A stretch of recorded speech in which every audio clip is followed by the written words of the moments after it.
Hey there guys, today I'm going to be showing you how to set up one of our troops ultralight backpacking stoves. So with the stove you have one bottle of fuel, like this, and all the contents of the stove. So let's get it cracked open and get working here. So what we're going to do now is we're going to open everything up. So we got our bottle here, got our stove here. Just going to open this up. So first of all, this right here is a windscreen. It's basically just aluminum foil. Every, if not most of the stoves should have them. So what you're going to do, just make a circle like this. Doesn't have to be pretty. And these kind of mesh together. So it's pretty simple right there. Makes a circle. We'll use that later, so let's toss it over there. The next thing here, more aluminum, is we have the base plate. This will help A, reflect the heat, and B, prevent me from burning the grass in my lawn, which would be nice because I don't want to do that. So right there.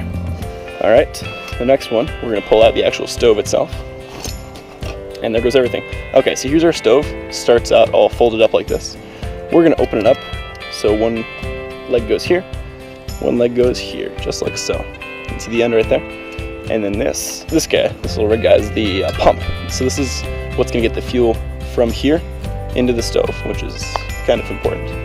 This right here is a little maintenance kit. It's got a tool, some lubrication, and then obviously the bag. So yeah, let's get assembling now. Alright, so assembling the pump is pretty simple. You're going to take the bottle of Boy Scout water, or white gas. I would not recommend drinking this. Open it up, like so. It might fizz, because that's the properties of white gas. Take it like that. Let's grab our pump, which is over here. Stick it right down, make sure that white tube goes inside. And then you're going to very carefully thread it closed. If you cross-thread it, this silver will not go away. So you want to make sure it goes away nice and easily. You should not have to push with more than a finger. Then crank it down, about hand tight, don't go crazy, you don't want to break it. And then this is ready to go. Alright, so now what we have to do is we're going to secure the fuel line, which is this guy, on the stove, to the pump. So right there, that little ridge that you can see there is where this metal piece is going to sit. So this is going to go into this right here. We've got a good angle, like this. Push it all the way in. It's a pretty tight fit, this it should be. Take this around, click it, and that'll hold nice and tight. Alright, so now I've got our stove set up in the basic location, the basic orientation it's going to be in when we light it. So what we're going to do now is we're going to prime it, because, let me just explain the science of this real quick. Sorry, knocking the camera over. The way it works is this fuel is a liquid right now. And we're going to pump it, create pressure. So that pressure takes the fuel, goes through the feed line, and it sits in the very bottom. The very bottom of the stove. Right there, there's a little tray. So the fuel's going to pool up there, we're going to light that on fire, and it's going to catch on fire. It's not going to burn like a stove, it's going to fire, which is different. So we let that burn for a little bit, and we're going to take a trip over here. If you look, this guy, this fuel line takes a turn. It goes up, around, and into the jet, which the jet is right in the bottom there. So the way it works is the fuel comes through here, gets heated up, and then into there. So that first little bit, what we're actually doing is we're burning it and heating up this pipe. Once that pipe gets hot enough, it actually sucks the fuel, sucks it from this into there, so that you don't have to keep pumping it. So once you get it initially going, it'll work really well from there. So it's that first couple minutes that make that work. So I'll show that now, actually. All right, so I just pumped the pump right here. You push that about 20 times. What they say is 10 times if it's full to this full, 20 to here, 30 to here. I usually just give it about 20 to 30. That works out pretty well. So here what we're gonna do now, we lift this up. We're gonna turn this counterclockwise, so that's to the left, a couple times. Now watch this, the fuel should bubble up here. See it coming out, getting wet, making that noise? That is more than enough. That's actually a whole bunch. This is for demonstrational purposes, so you don't need this much when you're doing it in real life, but this will make it easier to see. So now I'm gonna take my lighter, I'm gonna light this candle. Boom. So that is not a stove right now burning, that is just a fire. We want to turn this into a stove now.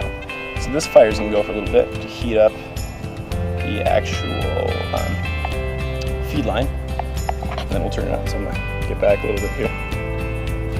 So toast my camera. So there she goes. I'm gonna show this whole process just so you guys can watch me tune it. And really it's a pretty simple process if you get a stove that works well. And if not, it means I didn't do my job right, because today I'm actually cleaning all the stoves from the last year's canoe trip, so my hands are filthy. But yeah, get them all ready. So now what I'm going to do, this is getting pretty hot, I'm actually going to turn it so that the wind blows and gets that fuel line hot. So I want the flame on that fuel line. It's around the other side, just don't want to burn the GoPro. Now the flame's starting to die down. You can see maybe in that pot there's no longer fuel. So So we're going to turn this a little bit, turning just a little bit. Here it's starting to make noise, that's good. We're going to get it going. There's the blue, that's what you want, the blue is what you want. So I'm slowly turning, up, up, up. Bingo, the orange is gone, the blue is going. Perfect, that's exactly what you want. We move this. Now, we're just going to put this ring around it. There's a cut in the ring, goes like that.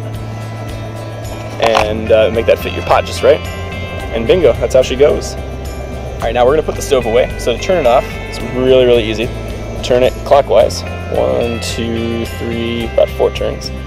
And I prefer to let them just sit and turn off. They'll take a little bit to cool off, let it flame out, all that good stuff. Meanwhile, you can start packing up the aluminum foil, the plate, and all the other parts. All right, before you start putting away the stove, you always want to remember, before or after either way, you want to take off this pump, because this pump's job is to get fuel from here into the stove. Now there is a safety so that it doesn't spew fuel too easily, but it still can. So we never want to store these with the pumps on. The pumps must go in the stove bag. So it'll fizz, you can hear that. Take it off like so, pull it out. Careful about fuel, you don't want to have this fuel near fire obviously because it'll burn really quickly. The nice thing about white gas is it is volatile, which means in chemistry terms it has a really low vapor pressure. In English that means that it evaporates really quickly. So if you drop a bunch of it on the ground, it will be gone very soon, which is a good thing. One more quick thing I want to show you guys for organization's sake, because we have 5 of these stoves. So each stove has their number. This is number 1, you can see number 1 right there. And the pump is also numbered, make sure it goes with the right stove. So number 1 right there. So that's where they're labeled. And I did Roman numerals just because it's a lot easier with the Dremel tool to do Roman numerals. So 1 would be 1, 2 is III would be 3, IV would be 4, and then just V is 5. And the bottles are also labeled. You don't have to use the right bottle for the right one, just we know that we have 5 bottles. The reason for numbering them is if a stove is ever temperamental, I don't have to test all 5 of them to make them work.